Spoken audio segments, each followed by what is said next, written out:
В этом видео мы поговорим о теории, которая гласит, что другая мама, другой папа и в целом весь другой мир были лишь плодом фантазии Каролины. И возможно все происходящее было лишь обычным ночным кошмаром. Давайте обо всем по порядку. Каролина в стране кошмаров в сути своей является крайне продуманной картиной, и именно поэтому все это произведение можно детально разбирать, а также составлять свои теории по поводу происходящего. На английском ютубе это получило такой резонанс, что чуть ли не стало традицией, в то время как у нас таких видео существенно меньше. И я решил немного изменить это и добавить свою собственную теорию на RuYouTube.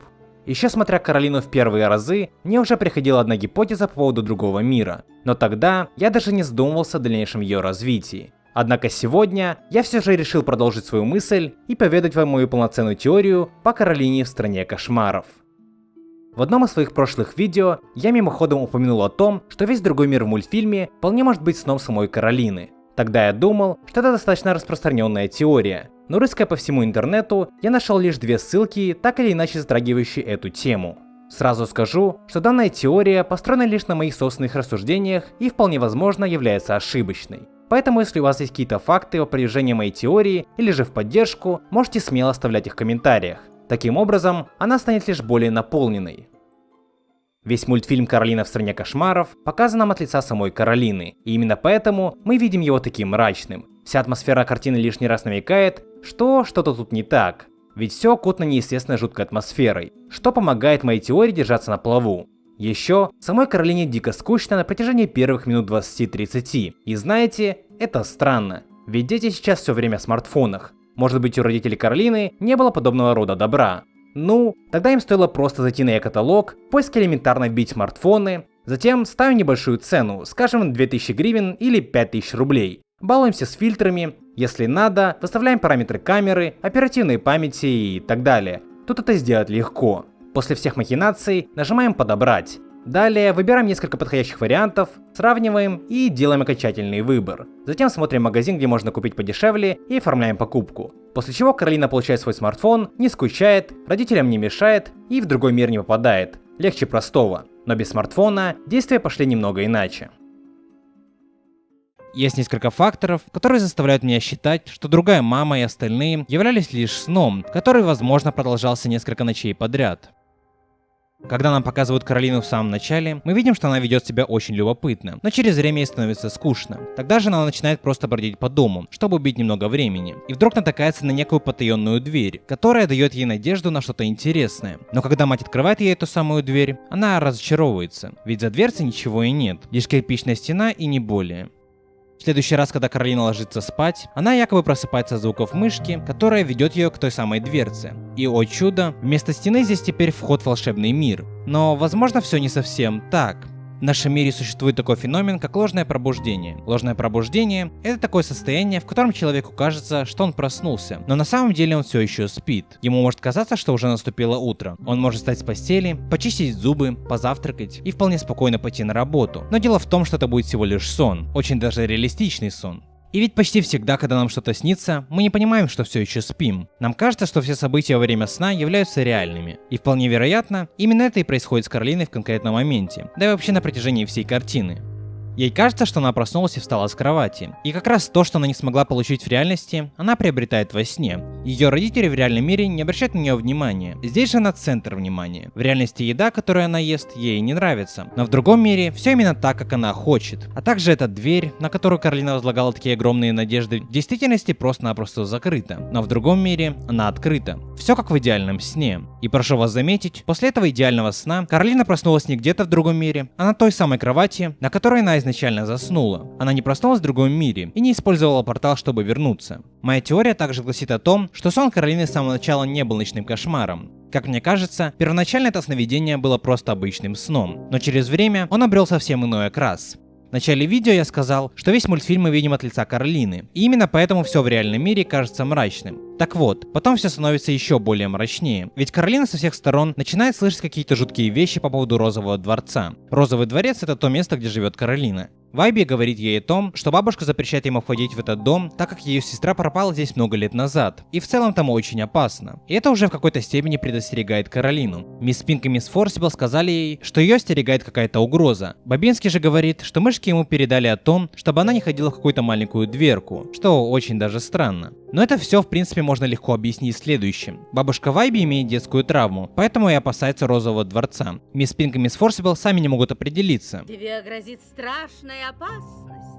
Понятно, не волнуйся, деточка. Новости добрые. И это больше смахивает на каких-то гадалок с подворотни. А Бобинский, по всей видимости, просто сошел с ума. Тем не менее, все это отпечатывается на Каролине, и последующие разы, когда она оказывается в своем сне, уже не такие радостные, как ранее. Я осмелюсь предположить, что все то, что происходит в ее реальной жизни, воздействовало и на ее сны. Именно поэтому обычный сон превратился в ночной кошмар по итогу. Ведь в основном все сны формируются из уже пережитых человеком впечатлений, а особенно из тех, которые происходили с ним в последнее время. Наш мозг перерабатывает эту информацию и выдает нам порой в достаточно странной форме. И если задуматься, то период жизни Каролины не такой уж и простой. Она покинула свой родной город, свою школу, друзей и так далее. Ее родители ее не замечают, а весь мир вокруг кажется жутким. Со всех сторон ей рассказывают всякие мрачные истории о похищениях, что по итогу находит свое место в снах Каролины. После каждого пребывания в другом мире, Каролина постоянно проверяет дверь-портал, но дело в том, что на утро он закрыт. И это еще один плюс в копилку моей теории. Каролина сама сомневается в том, что это было реально. И именно поэтому она постоянно проверяет портал. Но почти всегда это безуспешно, кроме одного раза, о котором чуть позже. Еще одной вещью, которая держит мою теорию на плаву, является то, что никто, кроме Каролины, не помнит, что происходило в другом мире.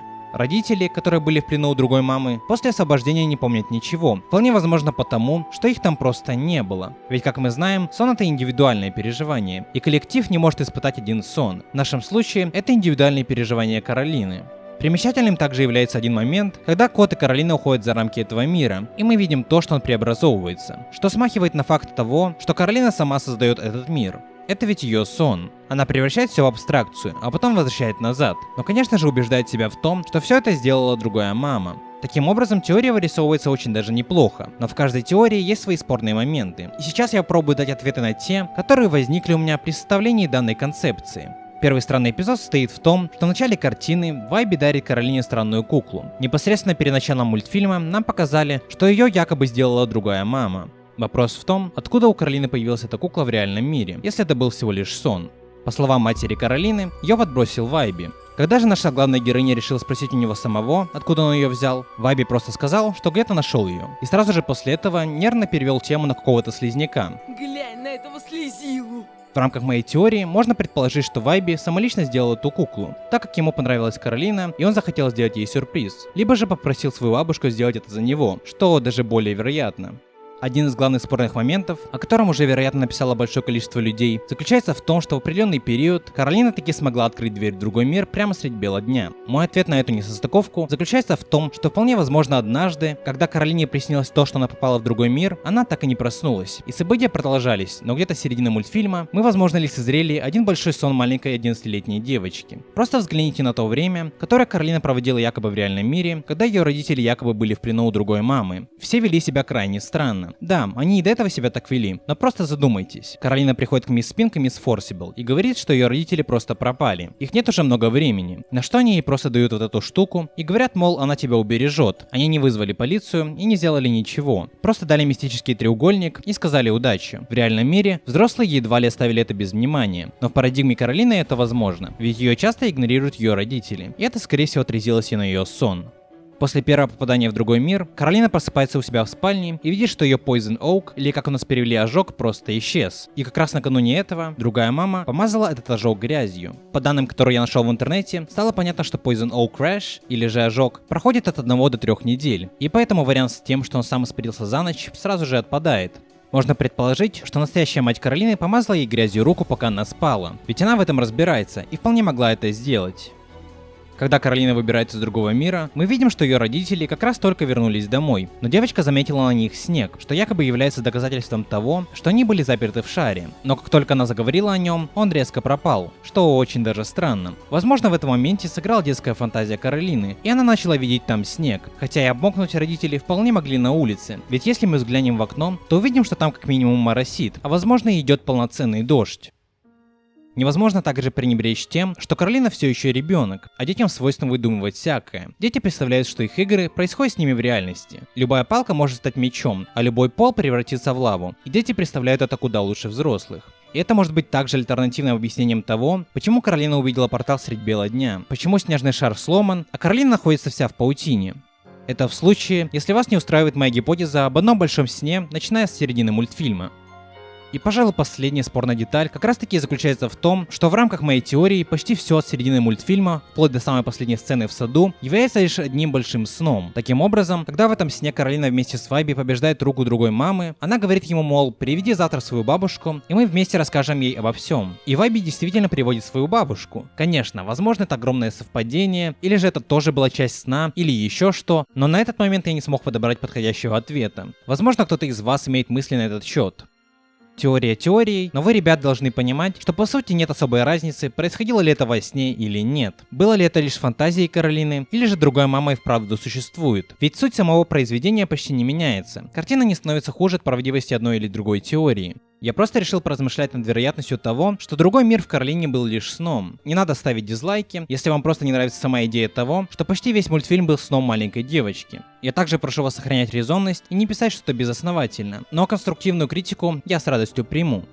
Всем, кто досмотрел до этого момента, большое спасибо. Если вам не жалко влепить лайк и написать комментарий для того, чтобы ролик продвинулся, я буду очень рад. Можете также глянуть мои другие видео, связанные с Каролиной. Все ссылки будут в описании. Ну а я пошел. Еще увидимся.